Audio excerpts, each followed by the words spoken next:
سکر municipal corporation کے 266 ملازمین جو کہ وزارت بلدیات کے واضح احکامات کے باوجود تنخواہوں سے محروم ہے، وہاں Pakistan local government workers federation کے ڈپٹی جنرل سیکرٹری علی مردان شیخ آج بھی کوششوں میں مصروف ہیں، لیکن ایڈمنسٹریٹر اور میونسپل کمشنر کسی طرح بھی وزارت بلدیات کے احکامات کو تسلیم کرنے سے انکار کرتے ہوئے تنخواہوں کی ادائیگی کے لیے تیار دکھائی نہیں دیتے۔ یہی وجہ ہے کہ آج بھی شدید احتجاجی مظاہرے کیے گئے اور مظاہرین سراپا احتجاج رہے اور نعرے لگاتے رہے۔ ہم سنواتے ہیں کہ وہ نعرے کیا لگا رہے ہیں۔ پولیس موبائل کے آگے لیٹ گئے، چڑھا دو اوپر، ہم تو ویسے ہی مرے ہوئے ہیں، تنخواہوں کی بحالی کا مطالبہ کرتے رہے۔ سنیے ذرا ان کے دھرنے کی آوازیں۔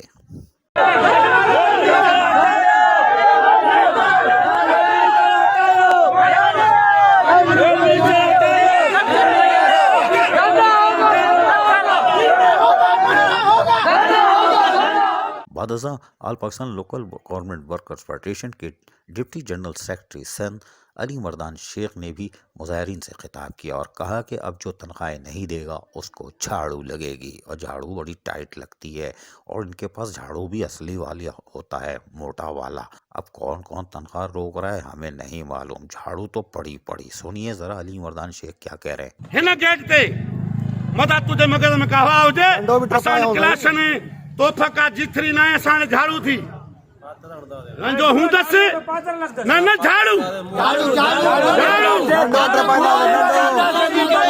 جھاڑو اعلان جھاڑو لگتا ہے سوال میں لگا میں اعلان تو کیا یہ مجھے تانا وای دو سوال میں لگا جھاڑو ہان جیسے سوال میں لگا جھاڑو ہان جیسے سوال میں لگا جھاڑو ہان جیسے۔ وزارت بلدیات کے واضح احکامات کے باوجود سکر میونسپل کارپوریشن ہٹ دھرمی کا مظاہرہ کر رہی ہے۔ 266 ملازمین کا فیصلہ اسکروٹنی کمیٹی کرے یا کوئی اور، ہمیں نہیں معلوم۔ عدالتی احکامات کیا ہیں ہمیں شاید نہیں معلوم۔ یہ ایڈمنسٹریٹر میونسپل کمشنر بھی ہماری طرح معصوم لگتے ہیں، کوئی بات نہیں، لیکن جھاڑو تو جھاڑو ہوتا ہے بھائی، اور اب تو یہ بے وقوف ہیں، جھاڑو مار رہے ہیں۔ اب تو اسٹیل کے بیلن بھی آ گئے ہیں، ہاں بڑے زور سے لگتے ہیں، کوئی بات نہیں، لیکن ہم پھر دعا کریں گے، دعا کرو کہ جنرل سیکرٹری اکرم راجپوت نہ آ جائے، ورنہ دور دور تک آواز جاتی ہے۔